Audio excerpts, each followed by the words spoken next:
Hi everyone, I'm Jason Goulet and welcome to the EdUp AI podcast. And we are really dedicating our time to thinking about some of the biggest questions about artificial intelligence and education. And I'm really excited today because I get to talk to just one of my good friends. And I'm always so excited when I get to bring someone on who I'm so interested in what he does and how he approaches things. So I'm talking to Paul Matthews. And one of the reasons that I really want to have this conversation is that Paul and I just wrote a book together, and he has it behind him. I'll put this up here. So, artificial intelligence, real literacy, and we spend a lot of our time thinking about the relationship between AI and teaching literacy and reading and writing and what that looks like. So, I'm super excited to talk to Paul about it and try to untangle things, or maybe even look into how it's all tangled, and maybe we can't untangle it. So, Paul, how are you? How are things going? I got to tell you, Jason, I'm doing well. Thank you, my friend. Very well. We're just about to finish the first term down here in Tasmania. So we have 4 school terms a year. I'm a year 9 history teacher for context, and I'm looking forward to a 2-week break that's coming up pretty soon. It's been a good term, a busy term, and we're right on the precipice of a nice sort of 2 weeks at the beach. So that's what I'm looking forward to. Yeah, and I find that even though I always tell myself that when I'm going into a break like that, I am going to actually take it off and just not touch anything, not even think about anything. But then, of course, when I do that, I start to reflect on everything. And now increasingly, it's thinking about AI and how things are going. So, and that'll be my sort of labored segue into the book and to your idea and my idea about AI and literacy. So, how are you using AI in your classroom right now? How are you approaching it? And this will kind of bring viewers, listeners along, give them a little bit of sense of how you're approaching this technology. Well, that's a really good question. I use AI every single day. So I don't know whether this is giving myself a compliment and whether that's a bit of a faux pas or not, but I consider myself a power user, Jason. I would use it to prepare for most lessons. In fact, I would encourage every single teacher out there to use it to prepare for most lessons. One of the things when it comes to literacy in particular, one of the real blessings is that we have a pretty good idea of what works. Like we know that if we can teach our vocab words, if we can get students writing and maybe use sentence stems as a scaffold. But we know that this helps people read and write. And that's really what we want to do. I've often said that teaching is the profession that sort of is the foundation for every other profession. But really, literacy is the foundation for every other endeavor of learning within education. So if education is sort of the platform from which everything else rises, really the base of that platform is literacy. So we want to get learners reading, we want to get them writing, we want to get them comfortable using those tools. And one of the things I use AI for is those really simple things that help us get the learners reading and writing. Simple things, again, getting our vocab lists out. We've got an article, might pump the article into an AI tool, give me the 5 keywords, give me definitions, give me simplified definitions so that everyone can access it. We all have a clear, shared common language, and we're off to the races. It doesn't have to be crazy stuff, Jason. It's just little things like that, which I do on pretty high rotation. I'm interested to know, what about you? What are you using AI for most these days? I'm actually pretty similar in the sense that I really like those simple use cases. I think one of the weird things that happened with social media and how when ChatGPT came out and became really, really popular on social media is you sort of saw these two kind of weird trends that really didn't sit well with me. The one is just this idea of disruption, that it's all about doing everything entirely from scratch, going back to the drawing board, rethinking everything, which is just not true. I don't think that's how this technology works at all. And also, it's just not a good mindset. And then also this kind of focus on these big AI experiments, right? Which just you don't have to do that. And I think that one of the best things we can do in thinking about AI adoption and getting teachers to use it is to just focus on exactly what you talked about, which really is, in my mind, the core idea behind the book, which is that we can go back to the research. We can look at what works. We don't have to, like, obviously, yes, we should keep researching how AI is changing the way we connect and the way we teach. But we don't have to wait for all of that research to pile up to start using it, because the real power of this technology is that we can do things that we should have been doing for a really, really long time. And I just got out of a group of educators probably a couple of days ago that teach English and teach literacy and are very, very worried. And I understand why. I understand that worry. But then trying to like bring it down a little bit and just saying like, what sort of things do you wish you could do more of, right? What sort of activities? And then how could you do that? And so one of my favorite ways of using this technology is to get out of my own head, right? To just have a creative brainstorm and just create, go in with ChatGPT or Claude or whatever you want. And really just as simple as I'm teaching this lesson. This is my audience. This is how I normally do things. Give me 3 different ways of doing it. And that can be very, very freeing. And some of us have a human to do that with, and a lot of us don't. So having something where we can just bounce ideas off of. And for me, in that case, it's so much less about the output you created and so much more about what thoughts start to circulate in your own mind as you're engaging with this machine that sort of feels human. Yeah, that's exactly right. And I think a key point of what you touched on there, Jason, is that we don't necessarily need to use this new technology to do these wild, new, crazy things. There's a lot of us, we've been teaching for a long time, and we kind of know what works. We kind of know not just what works on a spreadsheet once we're crunching the numbers on a meta-analysis. We know what works for us. We know what we can teach well and what has worked well in our classroom before. And so AI can actually just be used to do more of that. And that's a really freeing idea for educators, because it can be really scary just thinking like, I need to take everything I know about teaching. I need to put it in the bin.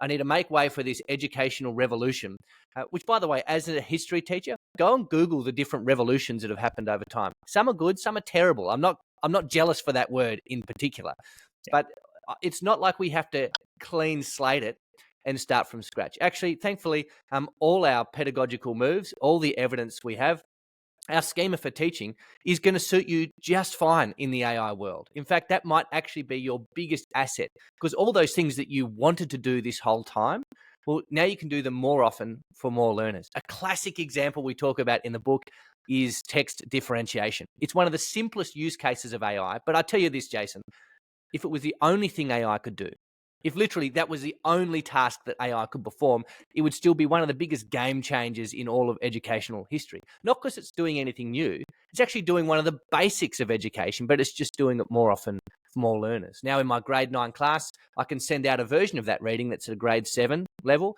and a dot point version that's at a grade 5 level. And that's saying to every single student, you have a seat at the pedagogical table in my classroom. I've done this for you. Now, every teacher wants to do that, but we just didn't have an extra 90 minutes to do that every night. Now with AI, we need about 90 seconds once we're up to speed and proficient. And that's something that just gets me so excited. It's just doing the stuff that we always wish we had time to do. Well, now we can do it more often for more learners, and we can see the impact of that unfold in our classrooms. I tell you what, I've loved having a front row seat as a teacher myself, seeing the impact that has in the classroom. Yeah, and I think it's something that cuts across different levels. One of the things that's so weird about, no, maybe not weird, but is so distinct about some colleges is that I work with people and I talk to people who are teaching a class with 200 students in it, 300 students in it. And, there's all these ideas out there about why professors lecture. And a lot of it is because they don't understand pedagogy. And there is some truth to that. Many people who I work with didn't. And I myself, I was formally trained in pedagogy, but in a very short window, right? And a lot of us are just go into teaching and read and practice and just test things out. But then part of it too is just like what happens when you're in a system, when you're teaching 3 to 4 classes, and you might have a 300-person classroom. You're going to lecture. That's the easiest way to do it. It is the easiest way to wrap your head around. And if nothing else, if this sort of technology is a chance, regardless of level, regardless of subject, to really talk about the principles of teaching and what they are, and were we actually sticking to them? I think that that's so pivotal. And you, so you mentioned doing the basics better, which is a core principle. And when I had talked about brainstorming, I'm really thinking about creating options, not answers, right? So going, this is what I'm doing. Give me 10, give me 20, give me 50 different options, and just narrow it down from there. And I think that the big shift for me in terms of thinking about this technology was really leaning into the follow-ups, right? Not thinking about just a single prompt where you create something, but really thinking about it as a little bit more of a partner. And a lot of that means just leaning into our own expertise. I think that a key point is that as educators, we have this toolbox and we need to use that toolbox. Really, the best outcome is when we really lean into that and make really consistent use of it, but then use AI along the way. And that is, if we do it enough, that's systemic change, right? Systemic change doesn't have to be this big, disruptive, revolutionary looking thing. It can be little changes when you go and you look at your classroom practice and try to figure out, was that actually sticking to the research? And moving that direction, that can completely change what a classroom looks like. Yeah, exactly. And which, to your point, Jason, is why I prefer the term evolution over revolution. Let's just make some small incremental changes in the right direction that will get us where we need to go. And that idea of asking for options, not answers, we talk about that in the book. It's one of my favorite ideas because what it does is it keeps the human being, which is you, keeps you in the driver's seat. Because one of the things we can so easily do is go, oh, wow, AI wrote this whole thing in 30 seconds, or it's given me all this content that I didn't know. I guess it's smarter than me. I guess I should trust it, which I understand that leap. We don't want to do that though, because in reality, if we look at ourselves, if we take off our sort of low self-esteem glasses for a moment and we actually look at what we do, well, we have pastoral knowledge, we have educational intuition, we have discretion and wisdom, we've got content knowledge, even that the AI doesn't have, all these things that the AI doesn't have, right, that we do. And so what does that mean? To your point, we don't ask, if we're going to run a 10-question multiple choice quiz, we don't ask for 10 questions. We ask for 15. We choose the best 10. And that's just a way of honoring that expertise that every educator is bringing to the table. Now, Jason, I've got a question for you that I've actually wanted to ask you for a long time, but just have not had the chance. So everyone knows, all right? So I teach in high school, grade 7 to grade 12 here in Australia. Everyone knows we've got to teach literacy. We've got to teach people to read and write. People coming in, often their writing looks a little bit like chicken scratch, and we show them how to do it all. We show them how to form sentences, how to form paragraphs, how to structure your argument.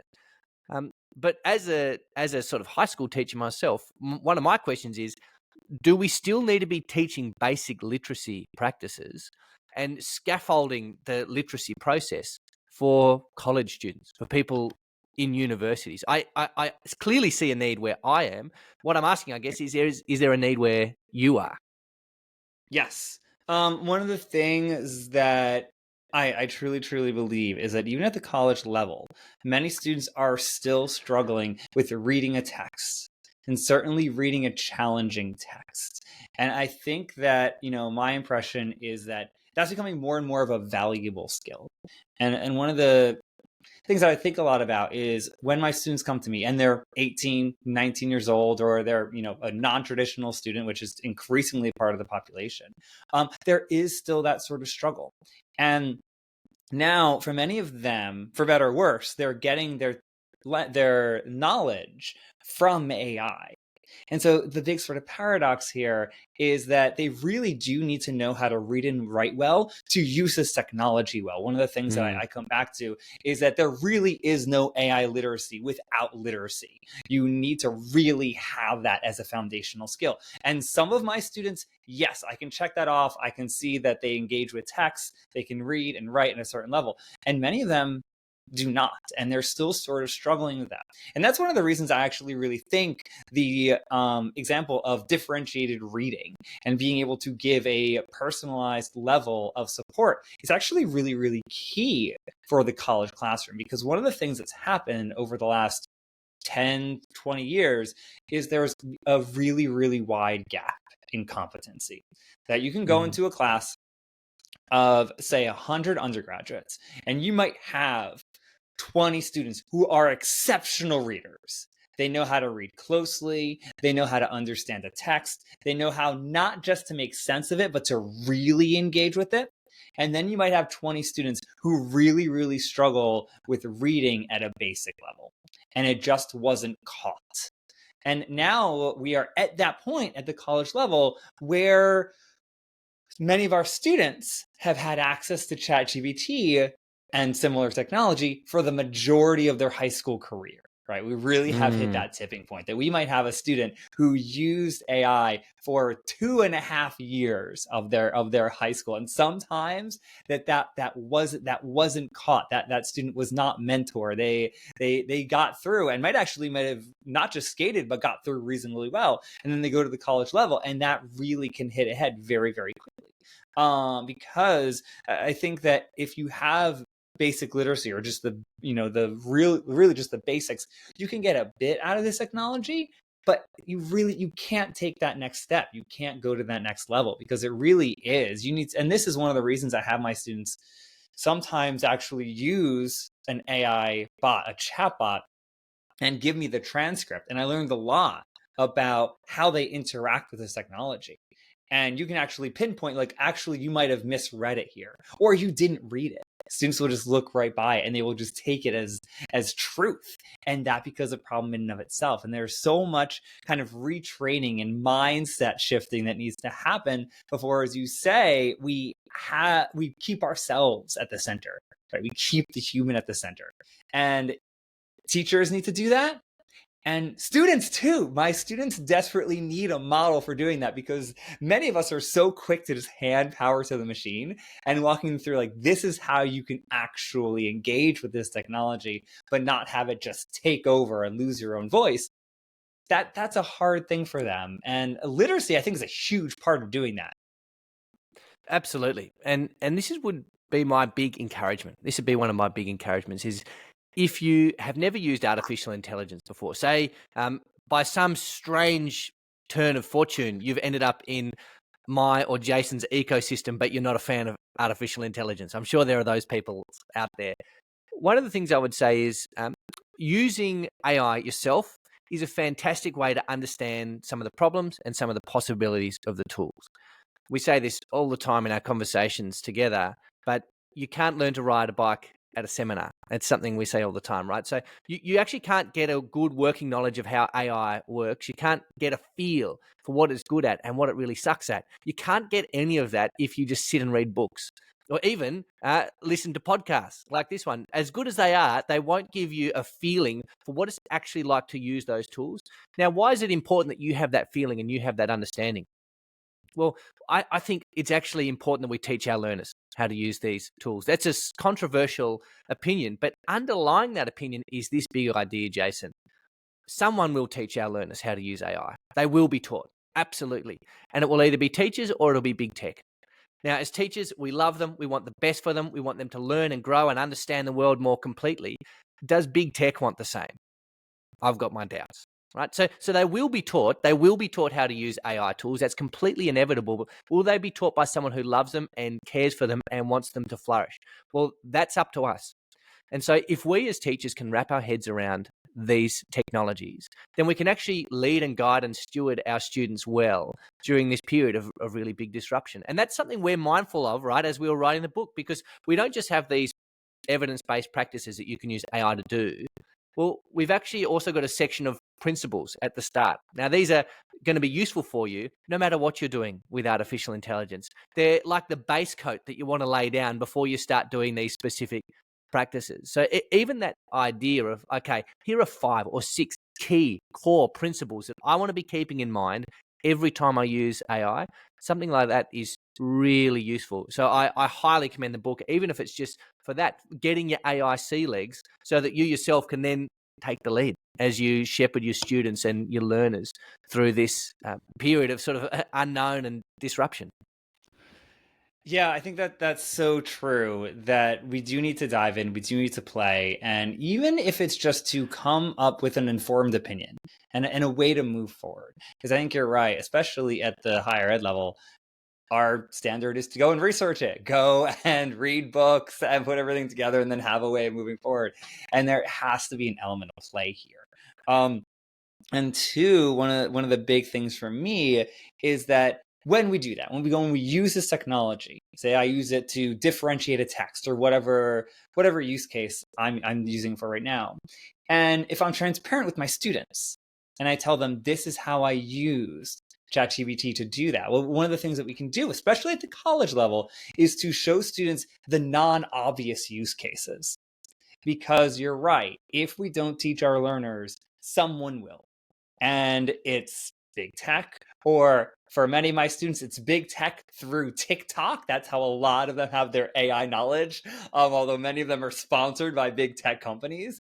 And they've reached my students, right? I mean, the algorithm is very good. They're getting to my students who are 18 to 25 years old. And so that is the basis of their knowledge. And when that happens, is for me, the standard use case for many of my students that they go to when I ask them how they use AI is to cheat, right? The first thing they do when I ask them, what kind of stuff can you do with AI? I can write a paper, right? That's the first thing that comes out. And one of the big steps here is when we're transparent and we show them, this is how I'm using it in a way that isn't just producing a paper. It's not just producing a text. I'm using it to brainstorm or differentiate something or do this, this, and this.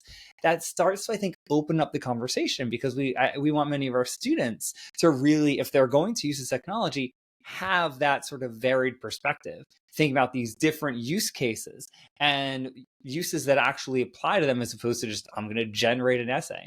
And I think that's big. So we can actually find a way to, I think, bridge the gap between the way that we use it and the way that our students use it.